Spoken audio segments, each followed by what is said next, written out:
दोस्तों एक बार फिर से मैं आपके लिए राजस्थान कंडक्टर भर्ती 2025 form fill up apply online process की अपडेट लेके आ चुके हैं। कैसे आप कंडक्टर परिचालक भर्ती का फॉर्म अप्लाई कर सकते हो। 500 वैकेंसीज निकली हुई है। लास्ट डेट की अपडेट है, केवल 5 दिन शेष रह गए हैं। आप जल्द से जल्द अपना फॉर्म अप्लाई कर ले, कहीं मौका हाथ से छूट न जाए।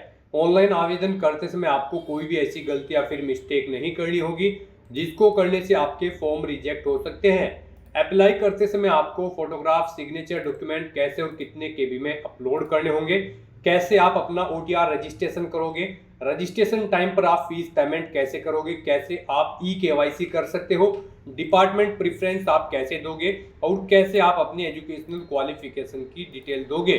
तो कंप्लीट जानकारी के लिए आपको वीडियो स्टेप बाय स्टेप शुरू से लेके एंड तक देखनी होगी। इस वीडियो को कंप्लीटली देखने पर ही आपके सभी सवाल और डाउट क्लियर होंगे। तो चलिए दोस्तों, बिना कोई वक्त गंवाए शुरू करते हैं राजस्थान कंडक्टर भर्ती 2025 फॉर्म फिलअप की पूरी जानकारी। फॉर्म भरने से पहले आपको हमारी वेबसाइट IND सरकारी नौकरी के इस पेज पर विजिट करना होगा, जिसका लिंक आपको नीचे description plus first comment box में मिल जाएगा। और हमारे इस पेज पर विजिट करके आप यहां से राजस्थान कंडक्टर भर्ती का फॉर्म अप्लाई कर सकते हो। राजस्थान स्टाफ सिलेक्शन बोर्ड की ओर से कंडक्टर परिचालक की भर्ती यहां पर निकली हुई है, जिसके लिए 500 वैकेंसीज है। लास्ट डेट ऑनलाइन करने की 25 अप्रैल 2025 है। 5 दिन शेष रह गए हैं। लास्ट डेट की न्यू अपडेट है। लेवल 5 के अंतर्गत से ली है। 10वीं पास अप्लाई कर सकते हैं। 18 से 40 वर्ष आयु सीमा है। 600 और 400 रुपये रजिस्ट्रेशन फीस है। ऑनलाइन अप्लाई कर सकते हो। राजस्थान जॉब लोकेशन है। ऑल इंडिया से ऑनलाइन कर सकते हो। sso.rajasthan.gov.in इसकी ऑफिशियल वेबसाइट है, जिससे आप ऑनलाइन अप्लाई कर सकते हो। इंपोर्टेंट लिंक सेक्शन में ऑफिशियल नोटिफिकेशन PDF लिंक पर क्लिक करके आप इस भर्ती की ऑफिशियल PDF डाउनलोड कर सकते हो। इसमें आपको ऑनलाइन आवेदन करने की पूरी प्रक्रिया दी गई है। OTR रजिस्ट्रेशन के साथ में साथ ही साथ category wise vacancy, qualification, age limit की जानकारी, एज रिलैक्सेशन, सिलेक्शन क्राइटेरिया के अंतर्गत एग्जाम पैटर्न, सिलेबस और हाउ टू अप्लाई का कंप्लीट प्रोसीजर दे दिया गया है।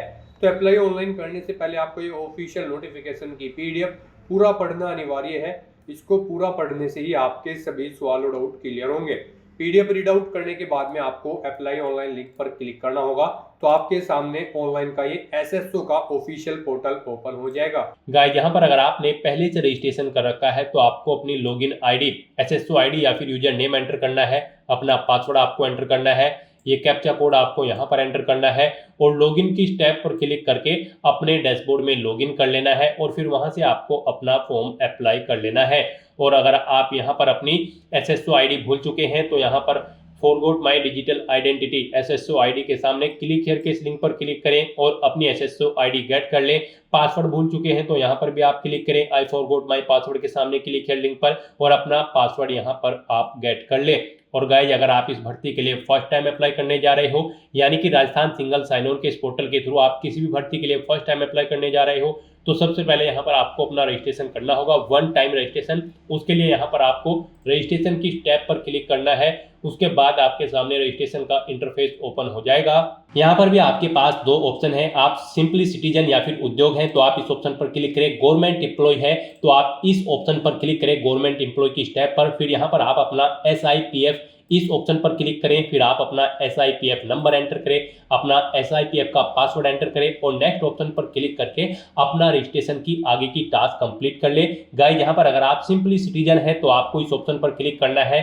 फिर यहाँ पर आपको रजिस्ट्रेशन करने के लिए 2 ऑप्शन मिलेंगे। आप यहाँ पर जन आधार और गूगल के थ्रू अपना रजिस्ट्रेशन कर सकते हो। जन आधार के थ्रू केवल राजस्थान रेजिडेंट के कैंडिडेट ही अपना रजिस्ट्रेशन कर सकते हैं और गूगल के थ्रू यहाँ पर राजस्थान के साथ साथ सभी स्टेट के कैंडिडेट अपना 1 टाइम रजिस्ट्रेशन कर सकते हैं। तो यहाँ पर आपको गूगल के इस ऑप्शन पर क्लिक करना है। उसके बाद आपके सामने कुछ इस तरह से इंटरफेस ओपन होगा। अब यहाँ पर आपको अपनी जीमेल ID एंटर करनी है और फिर आपको नेक्स्ट के इस ऑप्शन पर क्लिक कर देना है। उसके बाद यहाँ पर आपको कंटिन्यू की स्टेप पर क्लिक करना है। नेक्स्ट आपके सामने कुछ इस तरह से इंटरफेस शो होगा।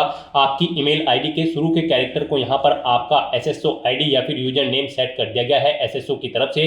अगर इसमें आप चेंज करना चाहते हैं तो आप अपने अकॉर्डिंग ABCDXYZ कुछ भी आप इसमें चेंज कर सकते हो। और फिर यहाँ पर अगर ये ग्रीन कलर में है तो यानी कि ये यूजर नेम अवेलेबल है, और अगर ये रेड कलर में होगा और यहाँ पर क्रॉस का निशान होगा तो फिर ये अवेलेबल नहीं होगा। आपको उसमें कुछ चेंज करना होगा और अपने अकॉर्डिंग यहाँ पर आपको अपना अपना यूजर नेम सेट कर लेना है।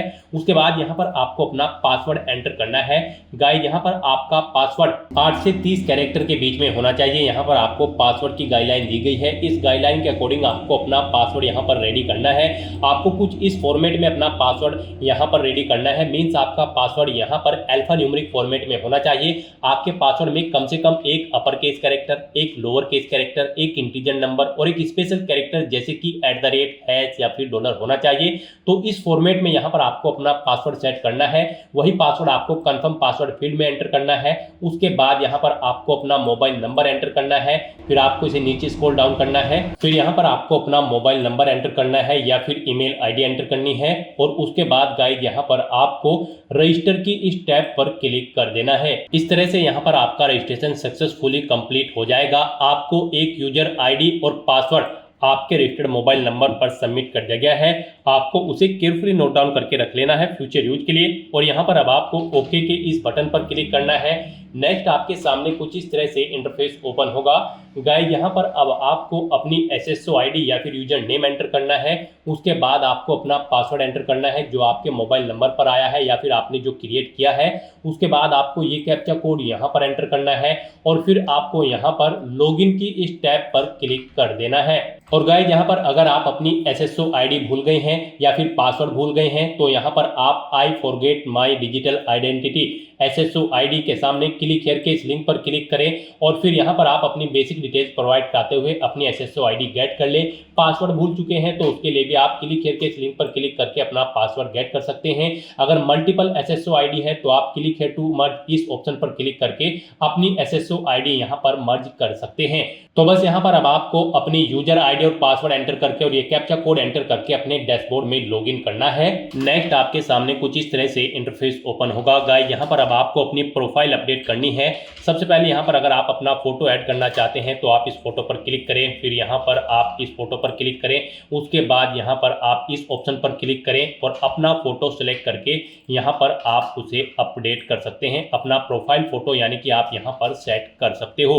उसके बाद यहाँ पर आप अपना फर्स्ट नेम चेंज करना चाहते हैं तो इसे आप चेंज कर सकते हैं। लास्ट नेम चेंज करना चाहते हैं तो इसे आप चेंज कर सकते हैं। उसके बाद यहाँ पर आपका जो डिस्प्ले नेम, आपकी प्रोफाइल का जो डिस्प्ले नेम होगा वो यहाँ पर आप एंटर कर दें। इसे आप अपने अकॉर्डिंग यहाँ पर सेट कर सकते हैं। फिर यहाँ पर आपको अपनी डेट ऑफ बर्थ इस कैलेंडर में से सिलेक्ट कर लेनी है। उसके बाद यहाँ पर आपको अपना जेंडर सिलेक्ट करना है, आप मेल हो, फीमेल हो या फिर ट्रांसजेंडर या फिर अदर। उसके बाद यहाँ पर आपको अपना मोबाइल नंबर एंटर करना है। यहाँ पर आप इस ऑप्शन पर क्लिक करें, अपना मोबाइल नंबर एंटर करें और फिर आप सेंड OTP ऑप्शन पर क्लिक करें। उसके बाद आपके रजिस्टर्ड मोबाइल नंबर पर एक OTP जाएगा। वो OTP आपको यहाँ पर वेरीफाई करना है। तो यहाँ पर आपको अपना OTP एंटर करना है जो आपके मोबाइल नंबर पर आया है और उसके बाद आपको यहाँ पर वैलिडेट OTP के इस ऑप्शन पर क्लिक करके अपना मोबाइल नंबर यहाँ पर वेरीफाई कर लेना है। फिर यहाँ पर अगर आपके पास कोई लैंडलाइन नंबर है तो आप एंटर कर सकते हैं, नहीं है तो आप इस कॉलम को खाली छोड़ दें। फिर यहाँ पर आपको अपना एड्रेस एंटर करना है। उसके बाद आपको अपना पोस्टल कोड देना है, अपनी सिटी या फिर डिस्ट्रिक्ट यहाँ पर आप एंटर करें। और गाइस यहाँ पर उसके बाद आप अपना स्टेट सिलेक्ट कर लें, जिस स्टेट से आप बिलोंग करते हैं। उसके बाद अगर आप राजस्थान स्टेट के कैंडिडेट हैं तो आप अपनी जन आधार ID या फिर इनरोलमेंट ID यहाँ पर एंटर करें। आप इस ऑप्शन पर क्लिक करें, अपनी जन आधार ID या फिर इनरोलमेंट ID यहाँ पर एंटर करें और फैच मेंबर्स ऑप्शन पर क्लिक करके अपनी डिटेल यहाँ पर फैच कर ले। फिर यहाँ पर अगर आप राजस्थान स्टेट के कैंडिडेट हैं तो यहाँ पर आपको अपना संस्था आधार नंबर एंटर करना है। आप इस ऑप्शन पर क्लिक करें, अपना संस्था आधार नंबर एंटर करें, सेंड OTP ऑप्शन पर क्लिक करें। आपके मोबाइल नंबर पर एक OTP आएगा जो आपके संस्था आधार नंबर से लिंक है। वो OTP आप यहाँ पर एंटर करके उसे वेरीफाई कर ले। और उसके बाद गाइस यहाँ पर आप अपडेट के इस बटन पर क्लिक करके अपने प्रोफाइल की सभी डिटेल्स यहाँ पर अपडेट कर दें। इस तरह से यहाँ पर आपकी SSO की जो प्रोफाइल है वो सक्सेसफुली अपडेट हो चुकी है। अब यहाँ पर आप ओके के बटन पर क्लिक करें। नेक्स्ट आपके सामने यहाँ पर कुछ इस तरह से इंटरफेस ओपन होगा। अब यहाँ पर आपको रिक्रूटमेंट पोर्टल सर्च करना है। आप कंट्रोल F यहाँ पर प्रेस करें, REC एंटर करें। उसके बाद यहाँ पर आपको रिक्रूटमेंट पोर्टल का ये ऑप्शन मिलेगा। आप इस लिंक पर क्लिक कर दें नेक्स्ट आपके सामने कुछ इस तरह से इंटरफेस ओपन होगा। अब यहाँ पर आने के बाद आपको वन टाइम रजिस्ट्रेशन के इस लिंक पर क्लिक करना है। उसके बाद आपके सामने यहाँ पर कुछ इस तरह से इंटरफेस ओपन होगा। अब यहाँ पर आपको अपने वन टाइम रजिस्ट्रेशन की डिटेल प्रोवाइड करनी है। अब यहाँ पर आपसे सबसे पहले पूछा गया है कि क्या आप राजस्थान स्टेट के निवासी हैं, अगर हैं तो यस करें और फिर यहाँ पर आप अपनी जन आधार या फिर एक्नॉलेजमेंट आईडी एंटर करके फैच मेंबर ऑप्शन पर क्लिक करें और अपनी डिटेल यहाँ पर फैच कर लें। और अगर आप राजस्थान के निवासी नहीं हैं तो यहाँ पर आपको नो ऑप्शन सेलेक्ट करना है। उसके बाद यहाँ पर आपको अपना आधार नंबर एंटर करना है और फिर यहाँ पर आपको एग्री की स्टेप पर क्लिक कर देना है। उसके बाद यहाँ पर आपके सामने कुछ इस तरह से पॉपअप शो होगा। यहाँ पर आपसे पूछा गया है कि क्या आप राज्य भर्ती पोर्टल को एक बार पंजीकरण यानी कि OTR के लिए मेरे आधार विवरण, नाम, पिता का नाम, लिंग और जन्म दिनांक का उपयोग करने की अनुमति प्रदान करते हो या फिर करती हो। तो आपको इस चेकबॉक्स को ओके करना है और फिर आपको सेंड OTP के इस ऑप्शन पर क्लिक कर देना है। फिर आपके सामने कुछ इस तरह से इंटरफेस ओपन होगा। अब यहाँ पर आपको अपना आधार वेरीफाई करना है।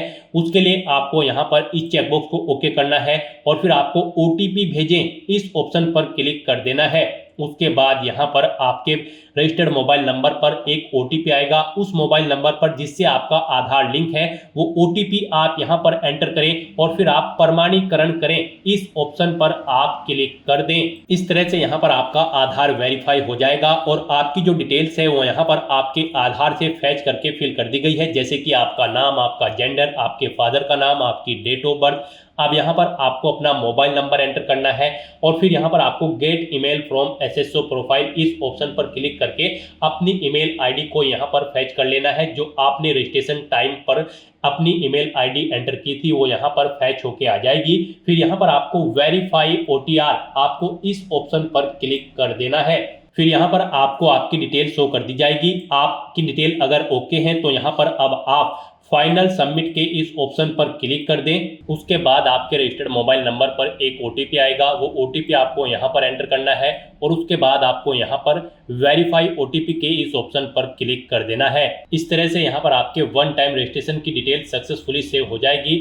आपको एक रजिस्ट्रेशन नंबर यहाँ पर प्रोवाइड कर दिया गया है, वन टाइम रजिस्ट्रेशन नंबर। आपको इसे केयरफुली नोट डाउन करके रख लेना है फ्यूचर यूज के लिए। और यहाँ पर अब आपको ओके के इस बटन पर क्लिक करना है। फिर आपको आपके OTR के इसी इंटरफेस पर आपको रिडायरेक्ट कर दिया जाएगा। यहाँ पर आपकी OTR की सभी डिटेल्स वेरीफाई हो चुकी है। आपको एक रजिस्ट्रेशन नंबर जो वहां पर दिया गया था वो रजिस्ट्रेशन नंबर यहाँ पर भी शो कर दिया गया है। आपको इसे केयरफुली नोट डाउन करके रख लेना है फ्यूचर यूज के लिए। अब गाइस यहाँ पर आपको अपना फीस पेमेंट करना है। नेक्स्ट स्टेप आपका फीस पेमेंट का होगा।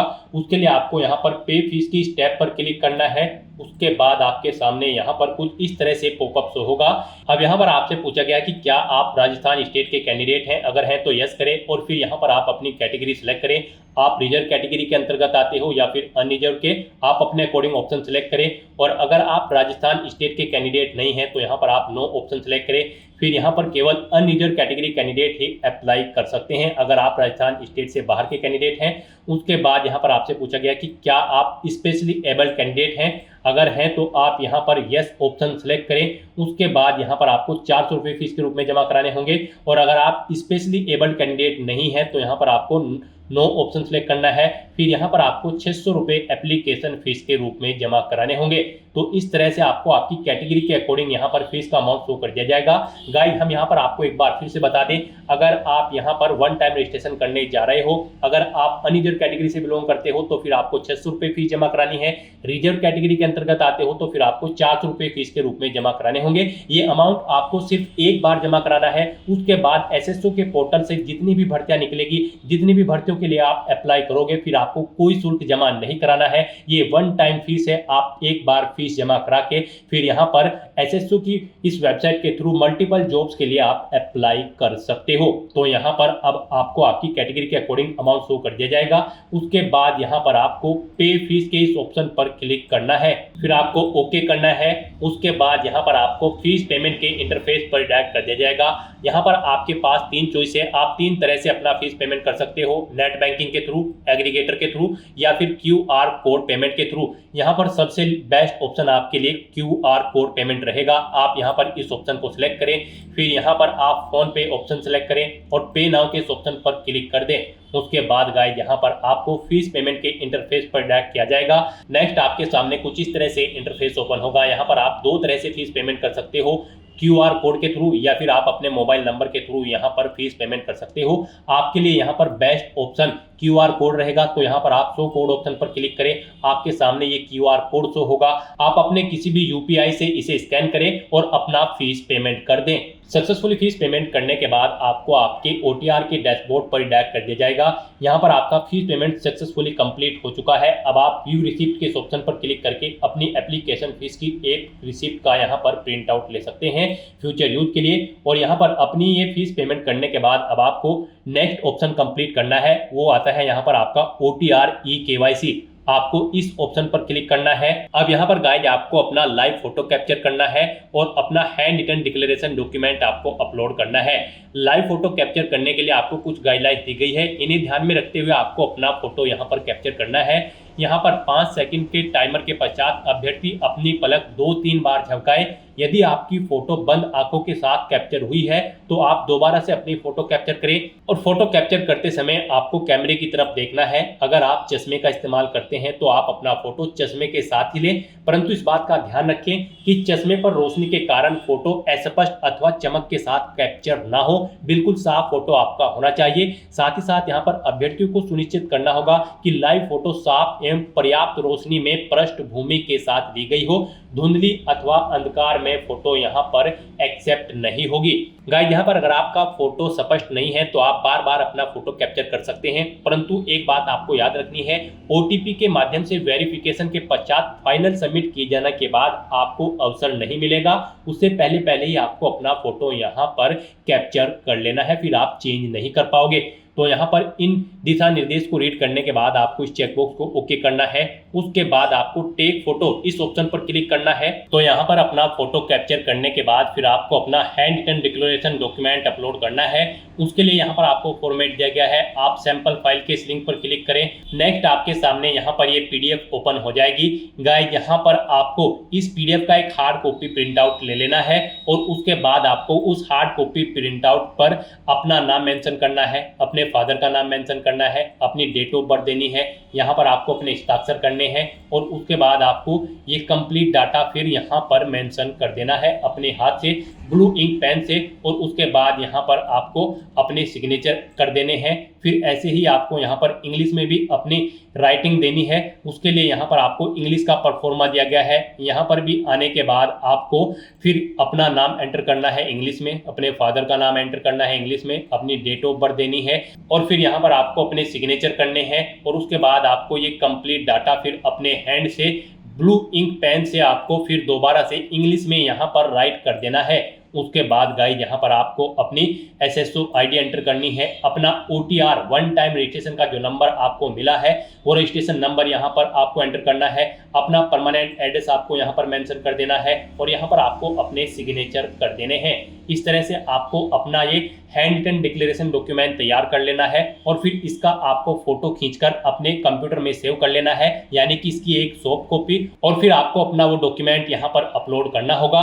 यहाँ पर आपका ये डॉक्यूमेंट PDF फॉर्मेट में होना चाहिए, साइज उसका 100 से 200 KB के बीच में होना चाहिए। तो यहाँ पर आपको चूज फाइल बटन पर क्लिक करना है, फाइल को सिलेक्ट करना है और अपना ये हैंड रिटन डिक्लेरेशन डॉक्यूमेंट यहाँ पर अपलोड कर देना है। गाइस हम आपको सैंपल के तौर पर दिखा रहे हैं, कुछ इस तरह से यहाँ पर आपको अपना हैंड रिटन डिक्लेरेशन डॉक्यूमेंट तैयार करना है और फिर इसे आपको अपलोड कर देना है। अपना फोटो अपलोड करने के बाद और हैंड रिटन डिक्लेरेशन अपलोड करने के बाद अब आपको सबमिट eKYC की इस टैब पर क्लिक करना है। उसके बाद में आपको इन चेक बॉक्सेस को ओके करना है और सेंड OTP की टैब पर क्लिक कर देना है। एक OTP आपके मोबाइल नंबर और ईमेल एड्रेस पर सबमिट किया गया है, वो OTP आपको इस बॉक्स में एंटर करना होगा और फाइनल सबमिट की इस टैब पर क्लिक कर देना होगा। इस तरह से आपकी OTR eKYC कंप्लीट हो चुकी है। तो यहाँ पर अब आपके तीनों स्टेप कंप्लीट हो चुके हैं, आपकी प्रोफाइल यहाँ पर अपडेट हो चुकी है, फीस पेमेंट आप कर चुके हो, अपनी eKYC आप कंप्लीट कर चुके हो। अब यहाँ पर आकर आपको होम के इस लिंक पर क्लिक कर देना है। उसके बाद यहाँ पर आपको आपके डैशबोर्ड में डायरेक्ट कर दिया जाएगा और यहाँ पर अब आपको डायरेक्ट रिक्रूटमेंट ऑफ कंडक्टर 2024 के सामने अप्लाई नाउ के इस लिंक पर क्लिक कर देना है। उसके बाद आपके सामने यहाँ पर कुछ इस तरह से इंटरफेस शो होगा। अब यहाँ पर आपको दोबारा से कंडक्टर के इस लिंक पर क्लिक करना है। फिर यहाँ पर आपके सामने कुछ इस तरह से इंटरफेस शो होगा। यहाँ पर आपको आपका OTR डाटा रिव्यू के लिए दिया जाएगा, आप इसे चेकआउट करें। ओके है तो यहाँ पर आप प्रोसीड के ऑप्शन पर क्लिक कर दें और अगर कोई आप चेंज करना चाहते हैं तो आप अपडेट बटन पर क्लिक करके चेंज कर सकते हैं। तो यहाँ पर अब आपको प्रोसीड के ऑप्शन पर क्लिक करना है। उसके बाद आपके सामने कुछ इस तरह से इंटरफेस ओपन होगा। अब यहाँ पर आने के बाद आपको कुछ डिटेल्स ऑटोमेटिकली फिल मिल जाएगी जो आपने यहाँ पर रजिस्ट्रेशन टाइम पे फिल की थी। यहाँ पर बस अब आपको अपनी मदर का नाम एंटर करना है। उसके बाद यहाँ पर आपको अपनी श्रेणी सेलेक्ट कर लेनी है। उसके बाद अगर आप विशेष दिव्यांगजन श्रेणी के अंतर्गत आते हैं तो वो सिलेक्ट करें, नहीं आते हैं तो यहाँ पर आप नॉट एप्लीकेबल ऑप्शन सिलेक्ट कर ले। उप विशेष दिव्यांगजन श्रेणी के अंतर्गत आते हैं तो ये ऑप्शन आपको मिल जाएगा अगर आप यहाँ पर कोई अपनी विशेष दिव्यांगजन श्रेणी सेलेक्ट करते हैं। उसके बाद यहाँ पर आपको अपना स्पेशली एबल्ड कैटेगरी का सर्टिफिकेट नंबर भी एंटर करना होगा। फिर आपसे पूछा जाएगा कि क्या आपको स्रोत लेखक की आवश्यकता है, अगर है तो यहाँ पर आप यस करेंगे, नहीं तो नो ऑप्शन सेलेक्ट करेंगे। यहाँ पर फिर आपको बताना होगा स्रोत लेखक की यहाँ पर आप स्वयं जिम्मेदारी लेंगे उसे लाने की या फिर विभाग द्वारा उसका यहाँ पर इंतजाम करना होगा, आप यहाँ पर ऑप्शन सेलेक्ट करेंगे। उसके बाद आप इस पेज को नीचे स्क्रॉल डाउन करें। फिर यहाँ पर आपको अपना रिलीजन सेलेक्ट कर लेना है। उसके बाद यहाँ पर आपको अपना मैरिटल स्टेटस बताना है, आप मैरिड हो या फिर अनमैरिड हो। उसके बाद यहाँ पर अगर आप मैरिड हो तो आपको अपने जीवन साथी का नाम देना होगा। फिर यहाँ पर अगर आपकी शादी हो चुकी है और आपके बालक हैं तो अपने बालकों की संख्या यहाँ पर आपको एंटर करनी होगी, नहीं है तो यहाँ पर आपको 00 मेंशन कर देना होगा। उसके बाद अगर आप अपना व्हाट्सएप मोबाइल नंबर देना चाहते हैं तो वो यहाँ पर एंटर कर दे, नहीं देना चाहते हैं तो आप इस कॉलम को खाली छोड़ दें। फिर यहाँ पर अगर आपके पास आपकी जन आधार ID है वो आप प्रोवाइड करा सकते हैं, नहीं प्रोवाइड कराना चाहते हैं तो इस कॉलम को भी आप खाली छोड़ सकते हैं। उसके बाद आपसे पूछा गया है क्या आप राजस्थान के अनुसूचित क्षेत्र से संबंधित हैं, अगर हैं तो यस करें, नहीं तो नो ऑप्शन सेलेक्ट करें। उसके बाद यहाँ पर आपको अपना कोरोस्पोंडेंस एड्रेस एंटर करना है। यहाँ पर आप अपना एड्रेस एंटर करें, अपना स्टेट सेलेक्ट करें, फिर यहाँ पर आप अपना डिस्ट्रिक्ट सेलेक्ट करें, अपना शहर गांव या फिर विलेज का नाम एंटर करें, अपना पिन कोड एंटर करें, फ़ोन नंबर देना चाहते हैं तो वो एंटर कर दें और फिर गाइज यहाँ पर आपको नेक्स्ट के इस ऑप्शन पर क्लिक कर देना है। नेक्स्ट यहाँ पर आपको अपनी पर्सनल डिटेल देनी है। यहाँ पर आप अपनी नेशनलिटी सेलेक्ट करें, उसके बाद अपना स्टेट आप यहाँ पर सेलेक्ट करें, फिर यहाँ पर आपको अपना डिस्ट्रिक्ट सेलेक्ट कर लेना है। उसके बाद यहाँ पर आपसे पूछा गया कि क्या आप इंडिया के बाहर से स्थापित हुए हैं, इंडिया में अगर हुए हैं तो आप यस करें और फिर वो कंट्री सेलेक्ट करें जिससे आप इंडिया में सेलेक्ट यहाँ पर स्थापित हुए हैं, नहीं हुए हैं तो यहाँ पर आपको नो ऑप्शन सेलेक्ट कर लेना है। नेक्स्ट यहाँ पर आपको अपने लाइसेंस की डिटेल देनी है। गाइज इस भर्ती में पार्टिसिपेट करने के लिए आपका सेकेंडरी एग्जाम पास आउट होना जरूरी है किसी वेल रिकॉग्नाइज्ड बोर्ड से, प्लस आपके पास परिचालक का लाइसेंस एवं बैज होना आवश्यक है। तो यहाँ पर आपको अपना लाइसेंस का नंबर देना है, कब तक वो वैध है वो डेट आपको यहाँ पर सिलेक्ट कर लेनी है। फिर आपसे पूछा गया है कि क्या आप भूतपूर्व सैनिक हैं, अगर हैं तो यस करें और फिर अपनी सर्विस का स्टेटस आप सिलेक्ट करें, आप रिटायर्ड हैं या फिर आप इस जॉब में अप्लाई करने के लिए आपने NOC ले रखी है। अगर नहीं है आप भूतपूर्व सैनिक तो यहाँ पर आपको नो ऑप्शन सेलेक्ट कर लेना है।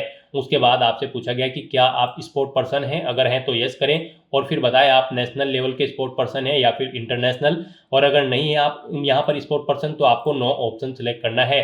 फिर आपसे पूछा गया कि क्या आप मौजूदा सरकारी विभाग या फिर सार्वजनिक उपक्रम कर्मचारी हैं, अगर हैं तो आप यस करें और फिर यहाँ पर डिपार्टमेंट का नाम दें, नहीं है तो आप नो ऑप्शन सेलेक्ट करें। फिर आपसे पूछा गया कि क्या आप एज में इलेक्शन चाहते हैं, यहाँ पर डिपार्टमेंटल एम्प्लॉय निगम सर्विस के कैंडिडेट को एज में इलेक्शन मिलेगा और अगर आप इसके अंतर्गत नहीं आते हैं तो यहाँ पर आपको नॉट एप्लीकेबल ऑप्शन सेलेक्ट कर लेना है।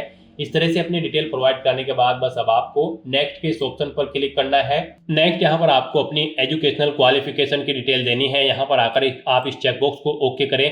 जैसे कि हम आपको पहले ही बता चुके हैं, इस भर्ती में पार्टिसिपेट करने के लिए आपका सेकेंडरी एग्जाम पास आउट होना जरूरी है, यानी कि 10वीं क्लास आपका पास आउट होना जरूरी है कम से कम किसी वेल रिकॉग्नाइज्ड बोर्ड से, प्लस आपके पास परिचालक का लाइसेंस एवं बैज आवश्यक है। तो यहाँ पर अब आपको अपनी क्वालिफिकेशन की डिटेल देनी है। यहाँ पर आपको 10वीं क्लास की डिटेल देनी मैंडेटरी है। यहाँ पर आप सेकेंडरी या फिर इसके इक्विवेलेंट आपने जो एग्जाम पास आउट किया है उसकी डिटेल यहाँ पर आप प्रोवाइड कराएं। यहाँ पर आपको सबसे पहले सब्जेक्ट ग्रुप देना है। आपने आर्ट, साइंस, कॉमर्स किस सब्जेक्ट में अपनी 10वीं क्लास पास आउट की है, बोर्ड का नाम देना है, किस बोर्ड से आपने अपनी 10वीं क्लास या फिर आपने ये सेकेंडरी या इसके इक्विवेलेंट को एग्जाम पास आउट किया है। अपना रोल नंबर यहाँ पर आपको एंटर करना है। फिर आपको अपने परीक्षा का परिणाम बताना है, वो सीजीपीए में है, ग्रेड में है या फिर परसेंटेज में है। उसके बाद यहाँ पर आपको पासिंग ईयर सेलेक्ट कर लेना है, कब आपने अपने ये एग्जाम पास आउट किया है, फिर कितने % मार्क्स आपने ऑब्टेन किए हैं वो यहाँ पर आप एंटर कर दें। ऐसे ही अगर आपने सीनियर, सेकेंडरी या फिर ग्रेजुएशन या फिर पोस्ट ग्रेजुएशन या फिर कोई अन्य क्वालिफिकेशन कर रखी है तो उसकी डिटेल आप प्रोवाइड करा सकते हैं। तो इस तरह से अपनी डिटेल प्रोवाइड कराने के बाद अब आपको नेक्स्ट के इस ऑप्शन पर क्लिक कर देना है। नेक्स्ट यहाँ पर आपको अपना फोटो और सिग्नेचर अपलोड करने हैं। यहाँ पर आपका फोटो 50 KB से 100 KB के बीच में होना चाहिए, सिग्नेचर आपके 20 KB से 50 KB के बीच में, और ये JPEG या फिर JPEG फॉर्मेट में होने चाहिए। तो यहाँ पर आपको सिंपली चूज फाइल के इस बटन पर क्लिक करना है, फाइल को सिलेक्ट करना है और 1 बाय 1 करके आपको अपना फोटो और सिग्नेचर यहाँ पर अपलोड कर देना है। उसके बाद यहाँ पर आपसे पूछा गया कि क्या आपकी बॉडी पर कोई कट या तिल का निशान है, अगर है तो आप उस पैलेस का नाम दे, नहीं है तो यहाँ पर आप नो मार्क एंटर कर दें। और उसके बाद गाइज यहाँ पर आपको नेक्स्ट के इस ऑप्शन पर क्लिक कर देना है। नेक्स्ट आपको आपके एप्लीकेशन फॉर्म का पूरा प्रीव्यू यहाँ पर शो कर दिया गया है। आपको सभी डिटेल्स केयरफुली चेकआउट करनी है, पेज को नीचे स्क्रॉल डाउन करना है, डिक्लेरेशन सेक्शन में आना है, इस चेकबॉक्स को ओके करना है।